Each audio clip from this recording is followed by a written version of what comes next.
अस्सलाम वालेकुम नाज़रीन, एक नए पॉडकास्ट के साथ मैं हूं सहरिश ज़ुहेब और आज भी मेरे साथ एक पॉलिटिकल शख्सियत मौजूद है। और आपको पता है कि अब सियासत के डायनामिक्स काफ़ी चेंज हो चुके हैं, मीडिया सेल का काफ़ी रोल आ गया है, यूथ का काफ़ी किरदार आ गया है और अब इलेक्शंस भी सर पर हैं, तो अब ज़्यादा तेज़ी के साथ काम हो रहा है और हम देख रहे हैं कि तमाम ही जमातें अपने अपने तय इलेक्शंस की तैयारी भी कर रही हैं और अपनी अपनी हिकमत अमली पर अमल भी किया जा रहा है। तो आज जो शख्सियत मेरे साथ हैं वो काफ़ी मौजू हैं, पीपल्स पार्टी से इनका ताल्लुक़ है, पिछले 15 साल से वाबस्तगी है। वक्त कैसा गुजरा, आगे सफ़र कैसा गुजरने वाला है, कुछ दिल की बातें उनसे करेंगे। तो इस वक्त सरदार नज़ाकत साहब मेरे साथ मौजूद हैं। अस्सलाम वालेकुम सरदार साहब। जी वालेकुम सलाम। कैसे हैं आप? जी शुक्र अल्लाह का, ठीक ठाक माशाल्लाह। हशाश बशाश?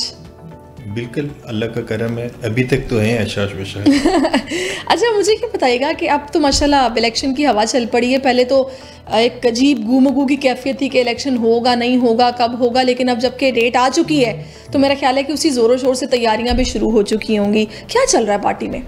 देखें, पीपल्स पार्टी तो वैसे तो हमारे प्रोग्राम चलते ही रहते हैं, पूरा साल चलते हैं, बल्कि पूरे 5 साल तक चलते हैं। और बिलखुसूस जब इलेक्शन अनाउंस हुआ उसके बाद पाकिस्तान पीपल्स पार्टी के चेयरमैन बिलावल भुट्टो जरदारी साहब ने पाकिस्तान के चारों सूबों के अंदर तमाम अपनी जो ऑर्गेनाइजेशन है, हमारी जो सूबाई सतह पे तंजीमें या डिस्ट्रिक्ट सतह पे या डिवीज़न सतह पे, सबको पाकिस्तान पीपल्स पार्टी के चेयरमैन बिलावल भुट्टो जरदारी साहब ने हदायत जारी की है कि अपने तौर पे जितनी इलेक्शन की ग्राउंड पे वर्किंग हो सकती है वो करें और बेहतर से बेहतर रिज़ल्ट देने की कोशिश करें। और इसी बुनियाद के ऊपर चेयरमैन साहब खुद भी फील्ड में 3 दिन पहले मिठी में हमारा बहुत बड़ा प्रोग्राम हुआ, हज़ारों की तादाद में पाकिस्तान पीपल्स पार्टी के वर्कर जमा हुए और बिलखुसूस वहाँ पे जो दिवाली का जो इवेंट था वहाँ पे सेलिब्रेट किया गया। इसी तरह आज हमारा एबटाबाद में बहुत बड़ा प्रोग्राम था जिसमें पाकिस्तान पीपल्स पार्टी के चेयरमैन बिलावल भुट्टो जरदारी साहब ने अपने पूरे जो इलेक्शन मैनिफेस्टो है और इलेक्शन की जो हमारी तरजीहात है उनको सामने रखा और पूरे पाकिस्तान को बताया कि अगर हम इलेक्शन में जाएंगे और हम इलेक्शन में क्या चाहते हैं और किस बुनियाद के ऊपर हम इलेक्शन कॉन्टेस्ट करेंगे पाकिस्तान के अंदर। तो मेरे ख्याल में Pakistan Peoples Party top to bottom हमारी तमाम लीडरशिप, तमाम वर्कर इस वक्त काम कर रहे हैं और इंशाल्लाह कोशिश करेंगे कि हम लोग पाकिस्तान के अंदर एक सरप्राइज़ दें और पाकिस्तान पीपल्स पार्टी पाकिस्तान की एक बड़ी पॉलिटिकल पार्टी बन के उभरेगी क्योंकि पाकिस्तान की वाहिद पॉलिटिकल पार्टी है पीपल्स पार्टी, जो एक लिबरल डेमोक्रेटिक पार्टी है, जो कायद-ए-आज़म मोहम्मद अली जिन्ना का नज़रिया था, जो जुल्फ़िकार अली भुट्टो शहीद और बेनज़ीर भुट्टो शहीद का नज़रिया था, उसको लेके पाकिस्तान पीपल्स पार्टी के चेयरमैन बिलावल भुट्टो जरदारी आगे लेके चल रहे हैं। और मैं समझता हूँ कि पाकिस्तान के अंदर लोग इस वक्त पाकिस्तान पीपल्स पार्टी की तरफ देख रहे हैं और पाकिस्तान पीपल्स पार्टी को वोट करेंगे।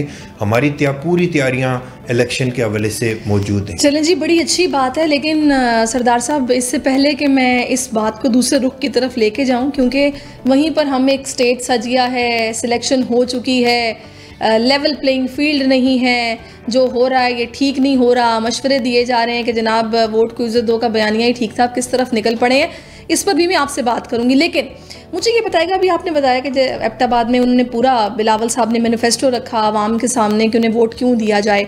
मीडिया सेल आप उसके मेंबर भी हैं, ज़ाहिर है मीडिया का भी अब एक रोल है, यूथ का बड़ा किरदार है, डिजिटल प्लेटफॉर्म्स को अब इस तरीके से जिस तरह मुतहर्रिक किया गया, पहले अदवार में नहीं ऐसा होता था, पहले तो कॉर्नर मीटिंग्स होती थी, जलसे होते थे, लेकिन अब चीज़ें काफ़ी बदल गई हैं।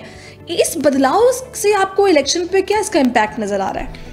देखें, बहुत अनफॉर्चुनेट है कि पाकिस्तान की हिस्ट्री ऐसी है, मैं इसको बहुत अनफॉर्चुनेट इसलिए कहूँगा कि पाकिस्तान की हिस्ट्री में 77 के बाद मैं नहीं समझ रहा हूँ कि कोई भी election 100% free and fair election हुआ हो। मैं ज़्यादा दूर तो नहीं जाना चाह रहा, 2018 का जो इलेक्शन था उसमें जो यूरोपीय यूनियन का डेलीगेशन आया पाकिस्तान के अंदर एक ऑब्ज़र्व करने के लिए, जो ऑब्ज़र्वर डेलीगेशन था, उसमें ने पूरे यूरोप में जाके एक ही चीज़ पे कंसंट्रेट किया कि पाकिस्तान के अंदर जो इलेक्शन था फ्री एंड फेयर इलेक्शन नहीं था, फेक इलेक्शन था, RTS इलेक्शन था। इसी तरह 2013 का इलेक्शन था वो भी एक सिलेक्टेड इलेक्शन था। हम ये समझते हैं कि पाकिस्तान के अंदर तमाम पॉलिटिकल फोर्सेस को, तमाम लीडरशिप को इक्वल लेवल प्लेइंग फील्ड मिलनी चाहिए और अक्रॉस द बोर्ड, चाहे कोई किसी पॉलिटिकल पार्टी से ताल्लुक़ रखता हो। Chairman Pakistan Peoples Party Bilawal Bhutto Zardari साहब ने यहाँ तक कहा कि अगर पाकिस्तान के लोग PTI को वोट करेंगे तो पाकिस्तान पीपल्स पार्टी उनकी जीत को और अपनी हार को तस्लीम करेगी। लेकिन इसके लिए ज़रूरी है कि पाकिस्तान के इदारे जो बहुत अनफॉर्चुनेटली मैं कह रहा हूँ कि हाँ, बड़ी मैं एक मायूसी से ये बात कह रहा हूँ कि हमारे इदारों की हिस्ट्री ऐसी रही है कि आज हमारे आर्मी चीफ को, जो पिछले आर्मी चीफ हैं, उनको खड़े होकर ये कहना पड़ा कि हम लोग पॉलिटिक्स के अंदर इन्वॉल्वमेंट थी, अब से हमारी इन्वॉल्वमेंट नहीं होगी। तो मेरे ख्याल में पाकिस्तान के तमाम इदारे, चाहे मिलिट्री इस्टेब्लिशमेंट है, सिविल ब्यूरोक्रेसी है या जुडिशरी है, तमाम लोगों को अपनी अपनी डोमेन में रह के काम करना चाहिए और इलेक्शन कमीशन को फैसिलिटेट करना चाहिए कि पाकिस्तान के अंदर फ्री एंड फेयर इलेक्शन करवाने में कामयाब हो। मसला ये है ना कि जब किसी एक जमात की डील होती है तो उस वक्त तो उनको इस तरह ये किरदार और ये इन्वॉल्वमेंट बिल्कुल ठीक लग रही होती है, क्योंकि उनको सपोर्ट कर रही होती है। लेकिन जहाँ ये चीज़ें किसी और जमात की तरफ चली जाती हैं और वो लाडला प्लस बन जाते हैं, लाडला बन जाते हैं, तो फिर दूसरी जमातें एतराज़ करना शुरू कर देती हैं। ये डोमेन वाली जो बात है ना, ये पता नहीं क्यों जब अपने पर चीज़ें आती हैं उस वक्त लागू नहीं होती। अच्छा सैरिश, मैं एक चीज़ आपको बताऊं, पाकिस्तान पीपल्स पार्टी के ऊपर डे 1 से ये एलिगेशन है और लोग इसको एक फोकस करते हैं कि Pakistan Peoples Party anti establishment political party है। हम एंटी इस्टेब्लिशमेंट नहीं है। हम ये कहते हैं कि पाकिस्तान की इस्टेब्लिशमेंट हो, जुडिशरी हो, सिविल ब्यूरोक्रेसी हो, पाकिस्तान की जितनी लॉ इन्फोर्समेंट एजेंसीज हों, उनका जो आइन के अंदर मुतय्यन, आइन के अंदर किरदार उनका मुतय्यन है, डोमेन उनका मुतय्यन है, उसके मुताबिक इलेक्शन होने चाहिए। पाकिस्तान पीपल्स पार्टी पाकिस्तान की वाहिद पॉलिटिकल पार्टी है जिसने इस डेमोक्रेटिक सिस्टम को आगे लेके जाने के लिए अपने ना कि सिर्फ कारकुन कुर्बान किए बल्कि हमारी लीडरशिप कुर्बान हुई। मोहतरमा बेनज़ीर भुट्टो शहीद की बात करूंगा, जुल्फ़िकार अली भुट्टो शहीद की बात करूंगा। हम आज भी इस चीज़ पे कन्विंस हैं। चाहे कौन सा लीडर पाकिस्तान के अंदर कहता है खड़े होके कि आप फ्री एंड फेयर इलेक्शन करवाएं, अगर किसी दूसरी पॉलिटिकल पार्टी को अगर पाकिस्तान के लोग वोट करेंगे तो हम उसकी जीत को और अपनी हार को तस्लीम करेंगे। बिल्कुल आप सही कह रहे हैं सरदार साहब, लेकिन मसला यहाँ पर ये है ना कि अब आप लोगों को ये नज़र आ गया है कि ज़ाहिर है हवा भी चल पड़ी, कुछ बातें पहले से शुरू हो गई कि स्टेज तैयार किया जा रहा है और इस्टेब्लिशमेंट की आशीर्वाद हासिल है नून लीग को, और उनको विनिंग हॉर्स देखते हुए लोगों ने भी ज्वाइन करना शुरू कर दिया। मैं बाप की बात कर रही हूँ। क्या वजह है कि नून लीग ही एक मौजूद शख्सियत लगी इस्टेब्लिशमेंट को? आप लोग क्यों ऐसे ताल्लुकात नहीं बना पाए? देखें, ताल्लुकात की बात नहीं है। हम बेसिकली स्ट्रीट पावर के ऊपर बिलीव करते हैं, हम पाकिस्तान के अवाम के ऊपर बिलीव करते हैं। आज भी बिलावल भुट्टो जरदारी साहब ने वहाँ पे एबटाबाद में कहा कि हम अवाम की ताकत के ऊपर, वोट की ताकत के ऊपर बिलीव करते हैं। हम ये डील करना या किसी से डील लेना ये मुनासिब बात नहीं है, क्योंकि पाकिस्तान के ऊपर इतने ज़्यादा तजर्बात हो चुके हैं कि अब पाकिस्तान तजर्बात का मुतम्मल नहीं है। हम ये कहते हैं कि चाहे मियाँ नवाज शरीफ साहब हों, इमरान खान साहब हों या दूसरी पॉलिटिकल पार्टीज़ हों, पाकिस्तान के अंदर फ्री एंड फेयर इलेक्शन की बात करें। दूसरे के अच्छा, नवाज शरीफ साहब 2013 में सबको पता है कि साकिब निसार साहब ने इनको फैसिलिटेट किया और पाकिस्तान के अंदर इक़्तिदार में लेके आए। उस वक्त की जो इस्टेब्लिशमेंट थी, जुडिशरी थी, ये सारा नेक्सस बन के नवाज शरीफ साहब इक़्तिदार के अंदर आए। फिर क्या हुआ नवाज शरीफ साहब के साथ?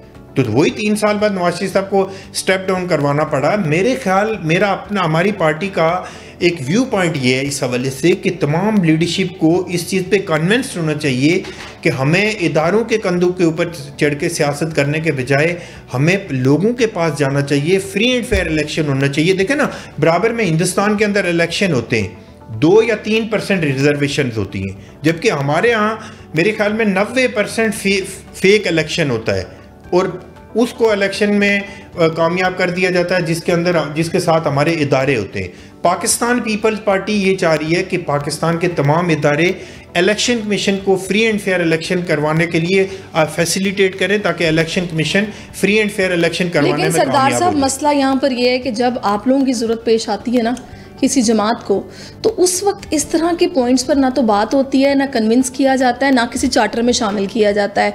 आपको पता है, अभी कुछ दिन पहले की बात है, खुर्शीद शाह साहब ने एक ट्वीट किया है जिसमें उन्होंने खुर्शीद शाह साहब की वीडियो दिखाई है, पिक्चर, जिसमें वो उनके घुटनों को हाथ लगा रहे हैं। उस पर वो लिख रहे हैं कि जब इन्हें ज़रूरत पड़ती है तो घुटने पकड़ लेते हैं और जब ज़रूरत नहीं होती तो आंखें दिखाते हैं, मुंह पर आते हैं।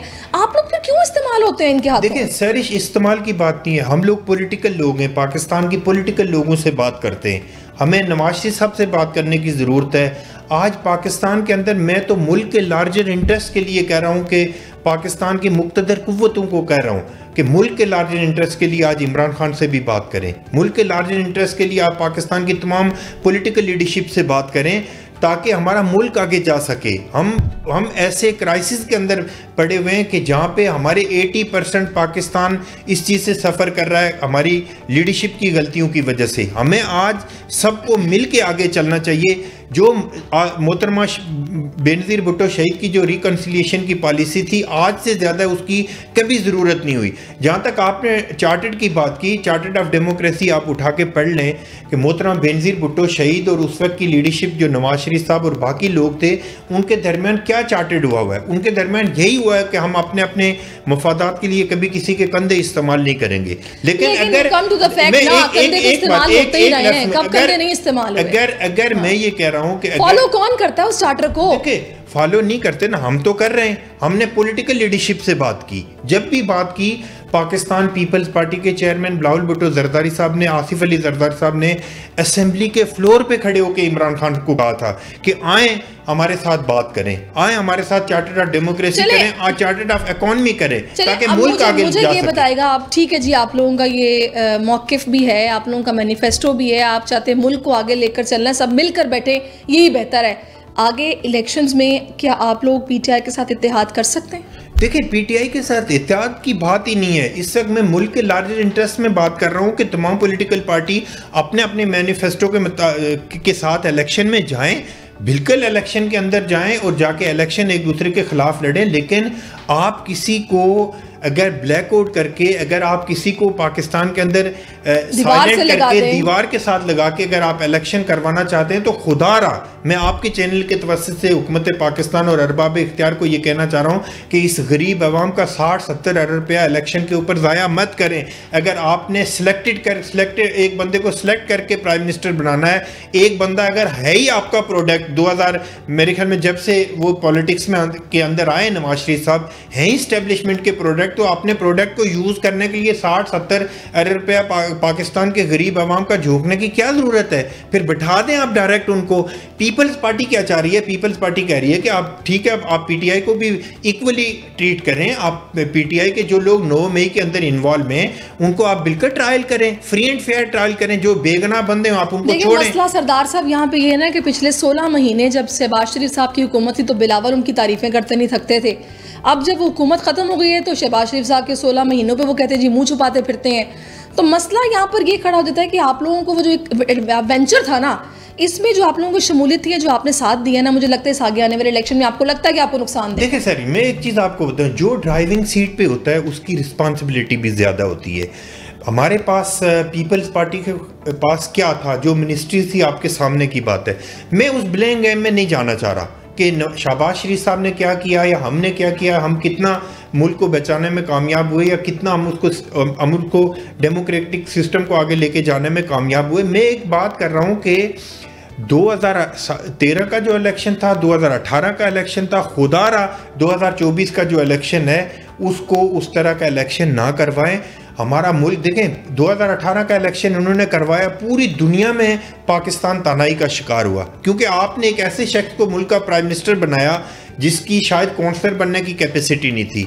उनके ऐसे लोगों को आप असेंबलियों के अंदर भेजा जिनका टाउन चेयरमैन नहीं बन सकते थे या यूसी का चेयरमैन नहीं बन सकते। सरदार साहब, अभी आप जो बात कर रहे हैं ना, इन बातों के बाद मुझे तो ये नज़र आ रहा है कि 2024 का जो इलेक्शन है वो तारीख का कंट्रोवर्शियल तरीन इलेक्शन होगा। उसकी वजह नंबर 1 तो ये है, नंबर 1 आप लोगों ने बताया कि जी सब कुछ प्री प्लान हो रहा है, स्टेज सजाए, और खुद आप कह रहे हैं कि इतने अरबों रुपए झोंकने की जरूरत क्या, जब आपने सोच लिया कि आपने एक बंदे को लाके बिठाना है तो जाहिर है जो नताइज आएंगे वो कोई तस्लीम ही नहीं करेगा। सर, मुझे सिर्फ आप एक चीज़ बताएं, आप बड़ा मतलब वेल अवेयर एंकर हैं, आप मुझे सिर्फ एक चीज़ का बता दें कि शाह महमूद कुरैशी हमारी पार्टी के तो नहीं है, वो पीटीआई से ताल्लुक़ रखते हैं। वो अभी उनके ऊपर इल्ज़ामात हैं 9 मई के। अगर आप उस शख्स को हथकड़ियाँ लगा के जेल अदालतों के अंदर पेश कर रहे हैं, ऐसे शख्स को आप मुल्क के अंदर लेके आ रहे हैं जो मुजरम डिक्लेयर था पाकिस्तान की अदालतों से, वो सही था या गलत था, वो ये एक अलग बहस है। लेकिन अगर शाह महमूद कुरैशी को आप हथकड़ियाँ लगा के अदालतों के अंदर पेश कर रहे हैं, और अगर नवाज शरीफ को वहाँ पे आप एयरपोर्ट पे जाके आप उसको फैसिलिटेट कर रहे हैं, तो फिर पाकिस्तान के लोग इतने वो नहीं है। देखें, यहाँ तो ऐसा बहुत कुछ हो रहा है जो कि पाकिस्तान के लोग देख रहे हैं। ये बाप जिसको नून लीग एस्टैब्लिशमेंट की जमात कहती थी, आज देखिए 30 के करीब अरकान है जो शमूलियत अख्तियार कर रहे हैं नून लीग में। मैं नवाज शरीफ साहब को और उनको लाने वालों को सबको एक चीज बताना चाह रहा हूँ कि लम्स यूनिवर्सिटी के अंदर हमारे केयर टेकर प्राइम मिनिस्टर गए आपके सामने, बिल्कुल गए, कितने बड़ा रेजिस्टेंस का सामना करना पड़ा, कितनी शर्मिंदगी का सामना करना पड़ा उनको, क्योंकि अब वो दौर नहीं रहा। अब हर एक आदमी के हाथ में मीडिया हाउस है और हर एक आदमी इतना अवेयर हो चुका है कि उसको पता है कि कहाँ पे बेईमानी हो रही है और कहाँ पे इलेक्शन को रिग करने की कोशिश की जाती है। क्या पाकिस्तान के नौजवान 65% से 70% वो नौजवान है जिनकी उम्र 30 से 35 साल से कम है। अब वो कभी इस चीज को टॉलरेट नहीं करेंगे। क्या वजह है कि मुख्तरा को इस वक्त मौजूद शख्सियत मियां साहब ही लग रहे हैं? देखें, मुझे इसलिए बहुत ज़्यादा मौजू उनको भी नहीं लग रहे होंगे, उनके पास अल्टरनेट ज़ाहिर है वो समझते हैं कि जो लोग सबसे ज़्यादा हमारे लिए फ्लेक्सिबल हैं, जिनसे हम अपना काम ले सकते हैं, क्योंकि शहबाज शरीफ साहब की शक्ल में पाकिस्तान के अंदर एक ऐसा शख्स मौजूद है जिसकी जो उनके सामने कभी किसी बात पे ना कर ही नहीं सकते। तो उनको पता है कि हमें ऐसे फ्लेक्सिबल पार्टी चाहिए, ऐसी फ्लेक्सिबल पॉलिटिकल लीडरशिप चाहिए कि जिससे हम अपने मकासद हासिल कर सकें, अपने आप को डोमिनेट कर सकें। उनकी चॉइस नवाज शरीफ से या शहबाज शरीफ से बेस्ट कोई भी नहीं है, क्योंकि उनको पता है कि पाकिस्तान पीपल्स पार्टी की लीडरशिप कुर्बानियां देती है। आप लोग अपने राइट को कैसे सिक्योर करेंगे, अपने वोट को कैसे सिक्योर करेंगे? ये तो फिर चीजें अगर सिलेक्शन की तरफ ही जा रही हैं और ऑलरेडी एक चीज डिसाइड हो चुकी है, तो फिर आप लोग जो भी बयानियां अवाम के पास लेकर जा रहे हैं, एक चीज आपको बताऊं, क्या फायदा? कि देखिए इस चीज का एक चीज मैं आपको बताऊं कि अगर ये 2018 और 2013 की हिस्ट्री अगर ये दोहराएंगे तो पाकिस्तान के जो मैंने आपको बताया कि 70% जो यूथ है वो कभी पाकिस्तान की इस आने वाली गवर्नमेंट को दिल से तस्लीम नहीं करेंगे। उनकी ओनरशिप आप नहीं ले सकते। जब तक हमारा मुल्क आगे नहीं जा सकता, जब तक आप पाकिस्तान के 70% लोगों को ऑन बोर्ड लेके उनको सेटिस्फाइड करके पाकिस्तान के पॉलिटिकल सिस्टम का हिस्सा नहीं बनाते। अनफॉर्चुनेट है कि आप देखें ना कि केयर टेकर प्राइम मिनिस्टर जाता है एक यूनिवर्सिटी के अंदर तो उसको कितनी बड़ा रेजिस्टेंस का सामना करना पड़ता है। आप क्या समझते हैं कि अगर मियां नवाज शरीफ साहब को ये पकड़ के इक़्तिदार में बिठा देंगे, प्राइम मिनिस्टर बना देंगे, तो पाकिस्तान के यूथ इस चीज को तस्लीम कर लेंगे? सवाल ही पैदा नहीं होता। इससे क्या होगा कि मुल्क के हालात ज्यादा खराब होंगे। हम बार अपने इदारों को, अपने लोगों को यही कन्विंस करने की कोशिश कर रहे हैं। देखिए, एक हकीकत है, फैक्ट है, जिसको कि मेरा नहीं ख्याल कि आप झुटला सकते हैं या मैं झुटला सकती हूँ। हमारी मुल्क की सियासत में एस्टैब्लिशमेंट का किरदार है, रहा है और आगे भी वो रहेगा। आप लोग 2008 में भी इक़्तिदार में आए थे, तो जाहिर है आप लोगों को भी पता है कि उनके साथ किस तरह चलना, ताल्लुकात कैसे बनाने हैं। आप लोगों ने क्या इस सारे सिनेरियो में कोशिश नहीं की कि भाई हम भी इनसे बात करें, इन्हें कहें कि भाई आप ट्रस्ट कर रहे हैं, हम भी करके देखें? नहीं, ट्रस्ट की बात नहीं है। देखिए, मैं आपको बताऊं, ट्रस्ट होना या ना होना एक अलग बात है। मैं समझ रहा हूँ कि पाकिस्तान की पॉलिटिकल लीडरशिप को एक रिकन्सिलिएशन की तरफ जाना चाहिए कि हमें इन इदारों की तरफ देखना ही नहीं है। हमने जितने क्राइसिस हैं, जितने इकॉनमी के क्राइसिस हैं, पॉलिटिकल क्राइसिस हैं, जुडिशरी के क्राइसिस हैं, इकॉनमी के क्राइसिस हैं, हमें आपस में मिल बैठ के इसको जद्दोजहद करनी है। अब होता क्या है कि कोई ना कोई लोग उनके पार्ट एंड पार्शल बन जाते हैं, उनके टाउट बन के पाकिस्तान के अंदर सियासत करते हैं, तो फिर उससे वो फ़ायदा उठाते हैं। अगर पाकिस्तान की पॉलिटिकल लीडरशिप एक पेज पे आ जाए और वो कहे कि जिसका जितना रोल है वो अपने आइन के मुताबिक अपना रोल अदा करे, मैं नहीं समझ रहा हूँ कि पाकिस्तान के अंदर कोई पार्लियामेंट से मजबूत इदारा हो सकता है। लेकिन क्या होता है कि पाकिस्तान की लीडरशिप किसी न किसी तरह से लीकेज होती है और वो जाके उनके साथ बैठ के डील करके अपने इक़्तिदार को एंजॉय करते हैं। हुआ क्या? आपने 2018 का तजर्बा कर लिया, 2013 का कर लिया, उससे पहले आपने तजर्बे कर लिए, कुछ भी नहीं हुआ। हमारा मुल्क तो तरक्की नहीं कर रहा ना। क्या सिचुएशन बनने जा रही है? क्योंकि कुछ खबरें इस तरह की हैं कि आप लोगों के खिलाफ इधर सिंध में भी एक इत्तेहाद बन रहा है, जिसमें GDA भी है, JUI भी है, नून लीग भी है, MQM भी है। दूसरा, आपने देखा बलूचिस्तान में भी मियाँ साहब पहुँच गए हैं, वहाँ पर भी पूरी कोशिश हो रही है, सियासत वो अपनी कर रहे हैं। तो आप लोग क्या तैयारी है, क्या लग रहा है, क्या इलेक्शंस के बाद नताइज आप एक्सपेक्ट कर रहे हैं? देखिए, एक तो मैं सिंध के हवाले से, हमने जो भी इत्तेहाद बने सिंध के अंदर, चाहे GDA हो, MQM हो, नून लीग हो या मौलाना फजलुर रहमान साहब की पार्टी भी थोड़ी बहुत जल्द से जुलूस कर रही है, हम इनके जो भी इत्तेहाद बने, हम पाकिस्तान पीपल्स पार्टी उसको वेलकम करती है। आप इलेक्शन लड़ें, अगर सिंध के लोग इनको वोट करते हैं, अगर सिंध के लोग इनको मैंडेट देते हैं तो हमें कोई एतराज़ नहीं है। लेकिन हम ये समझते हैं कि सिंध से हम सबसे ज़्यादा पहले से ज़्यादा सीटें लेंगे। बलूचिस्तान में हमारा 30 तारीख को बलूचिस्तान की तारीख में सबसे बड़ा जलसा होने जा रहा है। इसी तरह हम 8 दिन तक चेयरमैन साहब अभी KPK में रहेंगे। हमारे 8 से ज़्यादा जलसे KPK में प्लान है, जनूबी पंजाब में, सेंट्रल पंजाब में। तो ये मैं इसको आपकी सुस्ती कहूं, आप लोगों की सुस्ती कहूं कि जाना तो फिर आप लोगों को पहले बलूचिस्तान चाहिए था। मियां साहब पहले पहुंच गए, इलेक्टेबल्स को उन्होंने कन्विंस कर लिया। की बात नहीं है। हाँ। देखिए सरिश, कुछ पाकिस्तान के अंदर अनफॉर्चुनेटली कुछ पॉलिटिकल पार्टियां ऐसी होती हैं कि जो अपने बाप के इशारे के बगैर नहीं चलती, एस्टेब्लिशमेंट की या पाकिस्तान के उन इदारों के अगेंस्ट में कभी वो पॉलिटिक्स नहीं कर सकती। मैं आपको गिन के बता देता हूँ, MQM हो, GDA हो, बाप पार्टी हो, चाहे काफ लीग हो, या जो जनूबी पंजाब का एक इत्तेहाद बना था, ये सारे वो लोग हैं जो एस्टेब्लिशमेंट के अपने घोड़े, कहीं ना कहीं पे इनको यूटिलाइज करना होता है। वो कभी पाकिस्तान पीपल्स पार्टी की सपोर्ट नहीं करेंगे जब तक उनको इशारे नहीं मिलेंगे। हमारी पाकिस्तान की हिस्ट्री में ये जो इलेक्टेबल्स की पॉलिटिक्स है, ये पाकिस्तान की पॉलिटिक्स के लिए ज़हर कातिल है। सही, मुझे बताएगा कि इस इलेक्शन में फिर आप लोग क्या सरप्राइज देने वाले हैं? बिल्कुल, मैं आपको बताऊं, पाकिस्तान पीपल्स पार्टी के तमाम कारकुन इस चीज़ पे कन्विंस्ड हैं, रेडी हैं कि हम पाकिस्तान के चारों सूबों के अंदर भरपूर इलेक्शन लड़ेंगे।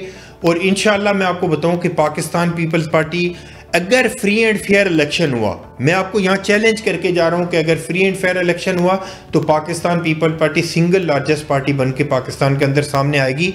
और अगर फ्री एंड फेयर इलेक्शन नहीं भी होता, हमने माजी के अंदर भी ये जुल्म सितम देखा है कि कराची में ऐसे लोगों को इलेक्शन जितवाए गए जिनके काउंसलर बनने की कैपेसिटी नहीं थी। हम भरपूर इलेक्शन कैंपेन कर रहे हैं, हम अवाम के पास जा रहे हैं, हम अवाम को अपना प्रोग्राम दे रहे हैं। और इंशाल्लाह मैं आपको यकीन दिलाता हूँ कि पीपल्स पर हमारा नारा आम जो पाकिस्तानी है उसके जो मसाइल हैं, गुर्बत है, महंगाई है, बेरोज़गारी है, हेल्थ के इश्यूज़ हैं, एजुकेशन के, जो नारा जुल्फ़िकार अली भुट्टो शहीद और मोहतरम बेनज़ीर भुट्टो का था, उससे आज ज़्यादा ज़रूरत है कि बिलावल भुट्टो ज़रदारी पाकिस्तान के इश्यूज़ के ऊपर पॉलिटिक्स करें। और पाकिस्तान पीपल्स पार्टी के चेयरमैन बिलावल भुट्टो ज़रदारी पाकिस्तान के इश्यूज़ के ऊपर पॉलिटिक्स करते हैं। यही हमारा मैनिफेस्टो, हम इसको लेके अवाम के अंदर जाएंगे, लोगों को फैसिलिटेट करेंगे। जिसके पास होता है ना हुकूमत विफाक में, फिर उसी की बनती है। पंजाब में आप लोगों की तैयारी कैसी है? देखिए, मैं एक चीज़ आपको बताऊँ, पंजाब में मैं दावा तो नहीं कर रहा हूँ कि पाकिस्तान पीपल्स पार्टी पंजाब से इलेक्शन विन करेगी। जो पंजाब का इलेक्शन होगा उसमें कुछ सीटें PTI को मिलेंगी, कुछ सीटें यानी PTI को इलेक्शन में देख रहे हैं। बिल्कुल देख रहे हैं, हम होना चाहिए। हम तो पीपल्स पार्टी का भरपूर मुतालबा है कि PTI को इलेक्शन के अंदर होना चाहिए। आप अगर एक पॉलिटिकल पार्टी को साइड पे करके आप अगर इलेक्शन करवाएंगे तो उस इलेक्शन की क्रेडिबिलिटी को कौन बंदा एक्सेप्ट करेगा? पूरी दुनिया में आप जाके किसी पार्लियामेंट के अंदर हमारा प्राइम मिनिस्टर खिताब कर सकेगा कि भाई एक फेक इलेक्शन करवा के एक फेक प्राइम मिनिस्टर आके कैसे पूरी दुनिया में जाके एड्रेस करेगा? हमारे इश्यूज इतने ज़्यादा हैं कि हम ये समझते हैं कि पाकिस्तान के अंदर हर पॉलिटिकल पार्टी को इलेक्शन में हिस्सा लेना चाहिए। जहाँ तक आपने सवाल किया था, पीपल्स पार्टी इंशाल्लाह जनूबी पंजाब विन करके दिखाएगी आपको। सेंट्रल पंजाब में हमारी सीटें कम होंगी लेकिन होंगी ज़रूर। सिंध के अंदर हम भरपूर तरीके से मुकाबला इस्तेकाम पार्टी से होगा या नून लीग से? इस्तेकाम पार्टी से नहीं, हमारा मुकाबला तमाम एस्टेब्लिशमेंट के घोड़ों से है, चाहे नून लीग है, जितने प्रोडक्ट एस्टेब्लिशमेंट के, सबसे बड़ा प्रोडक्ट नवाज शरीफ है एस्टेब्लिशमेंट का, उसके साथ हमारा मुकाबला होगा। ये बाप पार्टी, ये जो इस्तेकाम पार्टी या पाकिस्तान तहरीक इंसाफ पार्लियामेंटेरियन या तहरीक इंसाफ, इन सब के साथ पाकिस्तान पीपल्स पार्टी का मुकाबला होगा। और मैं आपको चैलेंज करके कह रहा हूँ कि अगर पाकिस्तान के अंदर फ्री एंड फेयर इलेक्शन होगा तो पाकिस्तान का वोट तकसीम जरूर होगा, लेकिन Pakistan Peoples Party single largest party बन के सामने आएगी। और मियां नवाज शरीफ साहब को भी इस चीज़ का पता है कि मैं पंजाब विन नहीं कर सकता, इसलिए वो दर दर की ठोकरें खा रहे हैं, कभी किसी को बुला रहे हैं। सरदार साहब, मीडिया सेल आप लोगों का किस तरह काम कर रहा है इलेक्शंस की तैयारियों को लेकर? हमारा मीडिया सेल देखें, हमारा media cell chairman Pakistan Peoples Party Bilawal Bhutto Zardari साहब का मीडिया सेल है। हम लोग पूरा साल काम करते हैं, हमारा सोशल मीडिया भी है, प्रिंट मीडिया, इलेक्ट्रॉनिक्स मीडिया, हम सारी चीज़ें मॉनिटर कर रहे हैं कि कहाँ पे पूरी दुनिया में हमारे खिलाफ क्या हो रहा है और हम किसी के लिए क्या कर रहे हैं। हम जितनी पॉजिटिव चीज़ें होती हैं पीपल्स पार्टी की, हम उसको पोर्ट्रे करते हैं, पूरी दुनिया के सामने लेके जाते हैं। और हमारा मीडिया सेल बड़ा वाइब्रेट काम कर रहा है। पाकिस्तान पीपल्स पार्टी के चेयरमैन की कोई खबर मिस नहीं होती और हमारी बहुत अच्छी कवरेज है। और इंशाल्लाह हमने जितना काम किया है लोगों में जाके, हमारी जो सेकंड टियर लीडरशिप है उसने जाके तमाम यूनिवर्सिटीज़ के अंदर, कॉलेजेस के अंदर हमने कैंपेन की है, लोग उसको अप्रिशिएट भी कर रहे हैं। हम ये चाह रहे हैं कि पाकिस्तान की यूथ पॉलिटिक्स के अंदर आए। हमारा मीडिया सेल इस चीज़ पे सख्ती से काम कर रहा है कि जो सोशल मीडिया के लोग हैं जो आगे आएँ और आके काम करें, पाकिस्तान के पॉलिटिकल सिस्टम का हिस्सा बने।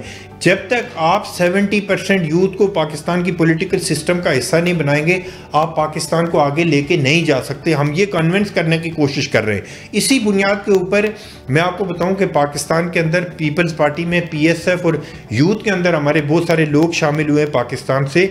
और आज जो एबटाबाद में जलसा हुआ है उसमें मेरे ख्याल में हज़ारों की तादाद में ख़वातीन उस जलसे के अंदर मौजूद थी। हम अपनी तरफ से पूरी कोशिश कर रहे हैं कि हम लोगों को कन्विंस कर सकें। लक आपको देखते हैं आगे चल के क्या इस सारी इन काविशों के नताइज निकलते हैं और क्या रिजल्ट्स आते हैं इलेक्शंस के। थोड़ा सा ज़रा कुछ अब आपकी ज़ाती ज़िंदगी में भी बात करना चाहूँगी मैं। 15 साल से आपकी पीपल्स पार्टी से वाबस्तगी है, कैसे ताल्लुकात हैं आपके अपनी लीडरशिप के साथ, जरदारी साहब के साथ, मोहतरमा के साथ? अगर आपका वक्त गुजरा है, कुछ यादें अगर आप शेयर करें। देखिए, मोहतरमा के साथ मुझे काम करने का मौका नहीं मिला। मुझे पाकिस्तान पीपल्स पार्टी के चेयरमैन की लीडरशिप में काम करने का मौका मिला। जो प्यार, जो मोहब्बत मैंने पाकिस्तान पीपल्स पार्टी की लीडरशिप ने मुझे दी है, मुझ जैसे एक आम कारकुन को जिसका कोई पॉलिटिकल बैकग्राउंड नहीं था, मेरे वालिद पॉलिटिक्स में नहीं थे, मेरे दादा पॉलिटिक्स में नहीं थे। आपका हल्का कौन सा है? मैं तो सईद गनी साहब के हल्के में रहता हूँ, लेकिन मेरे वालिद साहब का या मेरी फैमिली का पाकिस्तान यहाँ पे सिंध के अंदर कोई पॉलिटिकल एक बैकग्राउंड नहीं था। लेकिन जिस तरह पाकिस्तान पीपल्स पार्टी ने मुझे रिस्पेक्ट दिया, ना कि सिर्फ मुझे रिस्पेक्ट दिए, अभी हम एक मीटिंग करके आए, अब वहाँ पे दोस्त सारे यही कह रहे थे, प्राउड फील कर रहे थे। पाकिस्तान पीपल्स पार्टी पाकिस्तान की वाहिद पॉलिटिकल पार्टी है। मैं वाहिद इसलिए कह रहा हूँ कि बहुत सारे लीडर सिर्फ टीवी पे अपने कारकुनों को दिखाई देते हैं, लेकिन मुझे प्राउड है, मुझे फ़ख्र है अपनी लीडरशिप के ऊपर कि मैं जब अपनी लीडरशिप के साथ मिलना चाहूँ, जब उनके साथ कोई बात करना चाहूँ, अल्लाह का करम है। और मैं इस चीज़ पे अल्लाह के बाद अपनी लीडरशिप का शुक्रिया अदा करता हूँ कि हमें अपनी इतनी एक्सेस है। और मुझे प्राउड है कि मैं अपनी लीडरशिप के साथ खड़ा हूँ और इंशाल्लाह मरते दम तक पाकिस्तान पीपल्स पार्टी के चेयरमैन बिलावल भुट्टो जरदारी के साथ खड़े रहेंगे। और हम भरपूर तरीके से अपनी लीडरशिप के ऊपर एतमाद का इज़हार करते हैं। हमें कभी रिग्रेट नहीं हुआ कि हम इस पार्टी के अंदर क्यों आए, बल्कि हम जब पाकिस्तान के अंदर देखते हैं कि आम पाकिस्तानी जो एक लिबरल डेमोक्रेटिक पाकिस्तानी है, जो एक प्रोग्रेसिव सोच है, तरक्की पसंदाना सोच की जो पार्टी है, उसकी तरफ देखता है तो वो सिर्फ पाकिस्तान के अंदर कोई ऐसा लम्हा आपके पॉलिटिकल करियर में जो आपको हमेशा याद रहता है या फिर आपके चेहरे पर स्माइल आ जाती है, उसको याद करके वो बताएंगे कोई? देखिए, इस तरह की चीज़ें तो रोज़ होती हैं। हमें चेयरमैन साहब के को देखने का मौका मिलता है, चेयरमैन साहब से बात करने का मौका मिलता है, अपनी सेकंड जो लीडरशिप है उसके साथ बात करने का मौका मिलता है। मैं बिलखुसूस इस मौके पे पाकिस्तान पीपल्स पार्टी ख़वातीन विंग की प्रेसिडेंट अदी फरियाल साहिबा का शुक्रिया अदा करता हूँ कि वो जितना प्यार मोहब्बत अपने कारकुनों को देती हैं, लोगों से मिलती हैं, उनके प्रॉब्लम एड्रेस करती हैं। तो हम तो डेली बुनियाद के ऊपर, हम वो कारकुन नहीं है कि एक दिन पॉलिटिक्स करते हैं फिर 2 महीने पॉलिटिक्स से, हम रोज़ाना सियासत करते हैं। मैं रोज़ाना टॉक शो अटेंड करता हूँ, मैं रोज़ाना मुख्तलिफ फोरम्स पे जाके पीपल्स पार्टी की बात करता हूँ, मुझे रोज़ाना अप्रिसिएशन मिलती है। सरदार साहब, आप थोड़ा सा बताइए ना अपनी फैमिली के हवाले से, किस तरह टाइम मैनेज कर रहे हैं? बच्चे आपके कितने हैं? मेरे बेसिकली 3 बच्चे हैं और एक ही बीवी है। अच्छा। और मैं बेसिकली बिजनेसमैन भी हूँ और पॉलिटिशियन भी हूँ। और अल्लाह का शुक्र है कि मेरी बीवी बहुत कोऑपरेटिव है, वो घर को सारा देख लेती हैं, बच्चों को संभालती हैं। कभी कभार मुझे भी घर पे टाइम देना पड़ता है। ताल्लुक कैसा है? मेरा बहुत अच्छा ताल्लुक है बच्चों के साथ, और बिलखुसूस जो मेरी छोटी वाली बेटी है, परिशे नाम है उसका, उसके साथ मेरा बहुत ज़्यादा प्यार और वो मुझसे बहुत ज़्यादा अटैच भी है। देखें, हम लोग ये सारी चीज़ें कंप्रोमाइज़ कर रहे हैं, मुझे पता है। मैं अपने बच्चों के जो टाइम मुझे स्पेंड करना चाहिए मैं उसको भी कंप्रोमाइज़ कर रहा हूँ, अपनी वाइफ अपनी फैमिली के साथ जो मुझे टाइम स्पेंड करना चाहिए। लेकिन मुझे फ़ख्र है कि मैं पाकिस्तान के आम पाकिस्तानियों की आवाज़ बन के पाकिस्तान पीपल्स पार्टी के अंदर खड़ा हूँ। और मैं जब भी बात करता हूँ मैं हक़ और सच की बात करता हूँ। आज सबसे ज़्यादा PTI के जुल्म और सितम पीपल्स पार्टी के ऊपर इतने ज़्यादा हुए कि मुझ भी जैसा एक आम आदमी भी विक्टिम हुआ PTI की गवर्नमेंट में। लेकिन आज अगर PTI के आम कारकुनों के लिए कोई आवाज़ उठाता है तो वो पाकिस्तान पीपल्स पार्टी का एक आम कारकुन सरदार नज़ाकत उठाता है। तो मैं ये समझता हूँ कि हम अपनी फैमिली को सारी चीज़ें कंप्रोमाइज़ करते हैं, लेकिन मुझे फ़ख्र है कि मेरी फैमिली मेरे साथ बहुत कोऑपरेटिव है, वो मुझे स्पेस देते हैं तो मैं बड़ी अच्छी बात है। नहीं, जाहिर है फैमिली की सपोर्ट के बगैर तो मुमकिन नहीं है। अच्छा, जब फारिग वक्त होता है तो क्या करना आपको पसंद है? आपकी हॉबीज़ क्या हैं? कहाँ जाते हैं? देखिए, फारिग वक्त में एक तो हमारा दोस्तों का इतना सर्कल ज़्यादा है कि हम शाम को कहीं ना कहीं पे हम एक दो दिन छोड़ के लाजमी बैठते हैं। बाकी मैं बच्चों के साथ अपना टाइम स्पेंड करता हूँ, अपनी फैमिली के साथ ज़्यादा टाइम स्पेंड करता हूँ, बाहर चले जाते हैं, खाना खा लेते हैं। खाना बाहर का पसंद है या घर का ज़्यादा पसंद है? घर का ज़्यादा पसंद है, लेकिन बच्चों को तो ज़ाहिर है बाहर जाना होता है, उनके साथ जाना पड़ता है और जाते हैं बच्चों के साथ ही ज़्यादातर। शादी पसंद की आपकी या अरेंज मैरिज? देखें, मेरी रिलेटिव थी बेसिकली, और पसंद और अरेंज दोनों समझ लें इसको। तो बच्चों के साथ ज़्यादा टाइम। बेगम खाना अच्छा बनाती हैं? बहुत अच्छा बनाती है खाना। चलें जी, ज़बरदस्त, क्या बात है। अच्छा, अब मैं आपसे ना एक रैपिड फायर क्वेश्चंस करूंगी, आपने मुझे एक एक वर्ड में जवाब देना है। वन वर्ड फॉर जरदारी साहब। जरदारी साहब रिकन्सिलिएशन के बादशाह। बिलावल भुट्टो एक dynamic young leader. Asifa Bhutto. Bhutto daughter of मोहतरमा बेनज़ीर भुट्टो शहीद and best leader of youth. ज़बरदस्त। अगर पीपल्स पार्टी ना होती तो कौन सी जमात होती? पीपल्स पार्टी ना होती तो कम से कम मैं पॉलिटिक्स नहीं करता। मतलब आप पॉलिटिक्स ही ना करते? मुझे नहीं लग रहा कि, क्योंकि पाकिस्तान पीपल्स पार्टी की जो आइडियालॉजी है मैं उसको बहुत एक्सेप्ट करता हूँ। मैं कोई आम वर्कर नहीं हूँ कि मैं किसी भी पॉलिटिकल पार्टी के अंदर चला जाऊँ, MQM, जमात इस्लामी या किसी मजहबी तंजीम के अंदर जाके पॉलिटिक्स करूँ। मैं बुनियादी तौर पे पीपल्स पार्टी की जो आइडियालॉजी है, जो प्रोग्रेसिव हमारी सोच है, जो हर आदमी को जीने का हक देती है, चाहे वो किसी मज़हब से ताल्लुक़ रखता हो, किसी मसलक से ताल्लुक़ रखता हो। अगर खुदा न खास्ता आप मेरे सामने बैठी हुई हैं तो आपने दुपट्टा नहीं लिया हुआ तो मुझे इससे कोई कंसर्न नहीं है। ये पाकिस्तान पीपल्स पार्टी ने मुझे सिखाया है कि आपकी अपनी लाइफ है, आप कैसे जीना चाहती हैं। तो मैं बुनियादी तौर पे एक लिबरल डेमोक्रेटिक पाकिस्तानी हूँ और मुझे प्राउड है कि मैं पीपल्स पार्टी। आपकी favourite destination in Pakistan? Destination in Pakistan basically मेरी रावलाकोट आज़ाद कश्मीर। और आउटसाइड पाकिस्तान? आउटसाइड पाकिस्तान मेरे ख्याल में दुबई बहुत अच्छी जगह है जहाँ पे आप घूम फिर सकते हैं। मैं वहाँ पे जाता रहता हूँ। म्यूज़िक सुनते हैं? जी बिल्कुल। म्यूज़िक किसको सुनते हैं? म्यूज़िक मैं मुख्तलिफ सुनता हूँ, लेकिन मैं ज़्यादा लाउड, ये जो ज़्यादा फास्ट म्यूज़िक है उसको नहीं सुनता। मैं गज़लें वगैरह सुनता हूँ, ज़्यादातर पुराने गाने सुनता हूँ। जगजीत सिंह को सुनते हैं? उनको भी सुनता हूँ। ऑब्वियसली बहुत सारे ऐसे हैं लोग कि जिनको मैं सुनता हूँ, इंडियन है, पाकिस्तानी है, सबको सुनता हूँ। लेकिन गाने सुनने का सच्ची बात है टाइम ही नहीं होता। लेकिन जब भी कहीं लॉन्ग ड्राइव पे जाते हैं या किसी जगह जाना होता है तो फिर दोस्तों के साथ सुनते हैं। अच्छा, अगर कभी मजबूरी में पीपल्स पार्टी को छोड़ना पड़े तो फिर किस जमात को ज्वाइन करेंगे? सियासत ही छोड़ देंगे, ये मत कहिएगा। देखिए, मैं मजबूरी में करेंगे मुझे नहीं लग रहा कि मैं पीपल्स पार्टी छोड़ सकूंगा, क्योंकि पीपल्स पार्टी की वजह से मेरी पहचान है। मैं क्योंकि सरदार नज़ाकत कराची में मुझ जैसे हज़ारों नहीं बल्कि लाखों लोग होंगे कराची के अंदर, लेकिन आज मेरी जो पहचान है कराची से कश्मीर और कश्मीर से कश्मीर तक, वो पाकिस्तान पीपल्स पार्टी की वजह से है। तो मुझे नहीं लग रहा कि मैं पाकिस्तान पीपल्स पार्टी छोड़ सकूंगा, क्योंकि ना हमने 9 मई करना है, ना हमने आके प्रेस कॉन्फ्रेंस करनी है। हम पाकिस्तान पीपल्स पार्टी के साथ रहेंगे और हम जब भी बात करते हैं अपने दलाइल के साथ, हक़ाइक़ के साथ, अपने लोगों, अपनी इदारों के साथ बात करते हैं। हम कोई 9 मई भी नहीं करेंगे और ना प्रेस कॉन्फ्रेंस करेंगे। जी, अल्लाह करे कि 9 मई तो वैसे भी नहीं होना चाहिए, भले किसी भी जमात में हो। बिल्कुल। खाने में क्या पसंद है आपको? देखिए, खाना जो टाइम पे मिल जाए, लेकिन ज़्यादातर मेरे ख्याल में चिकन कढ़ाई वगैरह, मटन कढ़ाई, यानी देसी खाने अच्छे लगते हैं। देसी खाने ज़्यादा अच्छे लगते हैं।